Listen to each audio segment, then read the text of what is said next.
नाहरगढ़ किले का सफर। आमेर से जल महल होते हुए शाही माधवेंद्र भवन तक जयपुर की पहाड़ियों पर बसा एक ऐसा किला जहां से पूरा शहर नजर आता है। लेकिन क्या आप जानते हैं इस किले तक पहुंचने के दो सबसे खूबसूरत रास्ते कौन से हैं? आज हम आपको ले चलेंगे आमेर के रास्ते से और जल महल की वादियों से होते हुए सीधे नाहरगढ़ किले के शाही माधवेंद्र भवन तक। हम अपनी यात्रा शुरू करते हैं ऐतिहासिक आमेर किला से, जहां से नाहरगढ़ जाने वाला घुमावदार रास्ता अरावली की पहाड़ियों के बीच से गुजरता है। कहते हैं कि कनक घाटी से नाहरगढ़ किले तक लगभग 52 मोड़ है जहां से होकर गुजरना पड़ता है। बरसात के दिनों में यहाँ चारों तरफ हरियाली हो जाती है जो एक अलग ही एहसास देती है।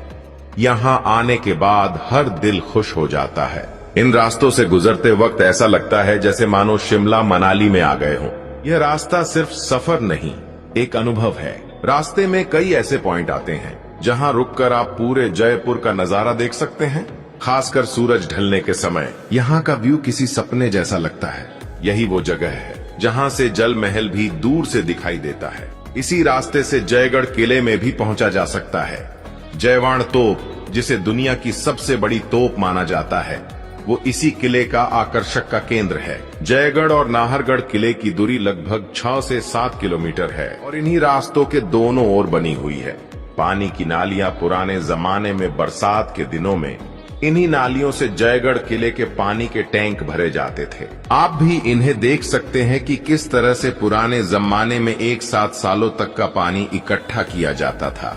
और अब हम पहुंच चुके हैं नाहरगढ़ किला के मुख्य द्वार पर। इस किले का निर्माण 1734 में महाराजा सवाई जय सिंह द्वितीय ने करवाया था। पहले इसका नाम सुदर्शनगढ़ था, लेकिन बाद में एक लोक कथा के कारण इसका नाम नाहरगढ़ पड़ गया। जब महाराजा सवाई जय सिंह द्वितीय ने 1734 में इस किले का निर्माण शुरू करवाया तो सब कुछ सामान्य लग रहा था। लेकिन कहते हैं कि जैसे ही काम आगे बढ़ता, रात में बनी दीवारें गिर जाती। फिर दूसरे दिन मजदूर काम करते तो फिर से दीवार गिरी हुई मिलती। ऐसा कुछ समय तक चला और मजदूर डर गए। कारीगरों ने काम छोड़ना शुरू कर दिया। स्थानीय लोगों का मानना था कि इस जगह पर नाहर सिंह भोमिया नाम के एक राजपूत योद्धा की आत्मा का वास है, जो इस भूमि को अपना मानती थी और किले के निर्माण से नाराज थी। तब एक उपाय निकाला गया। उस आत्मा को शांत करने के लिए किले के अंदर एक छोटा सा मंदिर स्थान बनाया गया और उसका नाम नाहरगढ़ रख दिया गया, यानी नाहर का किला। अब हम पहुंच रहे हैं उसके सबसे सुंदर हिस्से, माधवेंद्र भवन की तरफ। यह महल बनवाया गया था माधो सिंह द्वितीय द्वारा। यहाँ की बनावट कुछ अलग ही है। एक लंबा कॉरिडोर और उसके दोनों तरफ बने कई खूबसूरत कमरे, खिड़कियां, आर्टवर्क, जाली। माधवेंद्र भवन में हर कमरे की अपनी एक खास पहचान है। ये कमरे राजा और उनकी रानियों के लिए बनाए गए थे, जहाँ हर रानी का अलग महल था। दीवारों पर बनी पेंटिंग, खिड़कियों की नक्काशी और ठंडी हवा का एहसास, सब कुछ राजसी जीवन की झलक दिखाता है। नाहरगढ़ किले के माधवेंद्र भवन में हर रानी का कमरा एक जैसा बनाया गया था, ना कोई बड़ा ना छोटा। इससे सबको बराबरी का दर्जा मिलता था। मोटी दीवारें, ऊंची छतें और हवा के रास्ते ऐसे बनाए गए थे कि बिना एसी के भी कमरे ठंडे रहते थे। जालीदार झरोखे खिड़कियां इस तरह बनी थीं कि बाहर का नजारा दिखे, लेकिन अंदर क्या हो रहा है वो कोई न देख सके। सर्दियों से बचने के लिए हर कमरे में फायर पैलेस भी बनाए गए, ताकि सर्द रातों में कमरों को गर्म रखा जा सके। दीवारों पर सुंदर राजस्थानी कला फूल, बेल बूटे और रंगीन डिजाइन जो शाही माहौल बनाते थे। अलग स्नान घर और टांका, हर कमरे के साथ बाथरूम और पानी जमा करने का सिस्टम टांका था। उस समय के हिसाब से बहुत एडवांस। गुप्त गलियारा सभी कमरों को एक अंदरूनी रास्ता जोड़ता था, जिससे राजा बिना किसी को बताए कहीं भी आ जा सके।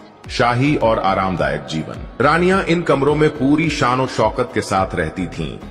आराम, सजावट और सुरक्षा सब मौजूद था। हर रानी का अपना अलग स्पेस था, जहां वो बिना किसी दखल के रह सकती थी। सजना संवरना और कला।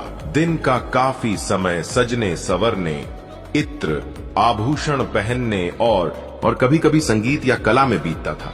सीमित बाहर निकलना। आमतौर पर रानियां किले के अंदर ही रहती थीं, झरोखों से बाहर का नजारा देखती थीं, लेकिन बाहर कम ही जाती थीं।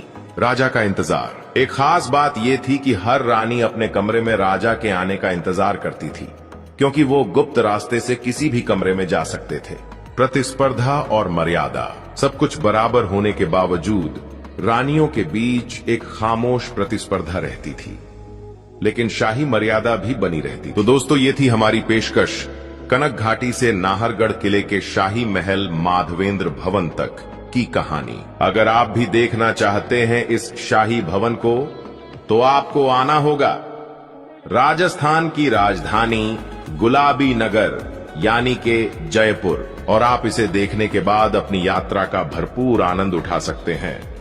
यहां आप पैदल भी आ सकते हैं। पैदल आने के लिए आपको छोटी चौपड़ से, गणगोरी बाजार से होते हुए, नाहरगढ़ रोड से होते हुए आसानी से आ सकते हैं।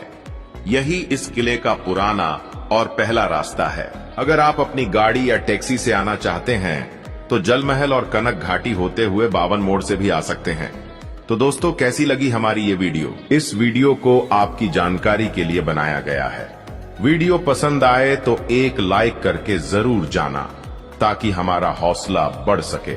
अगर आप चैनल पर नए आए हैं तो फॉलो करना ना भूलें। धन्यवाद।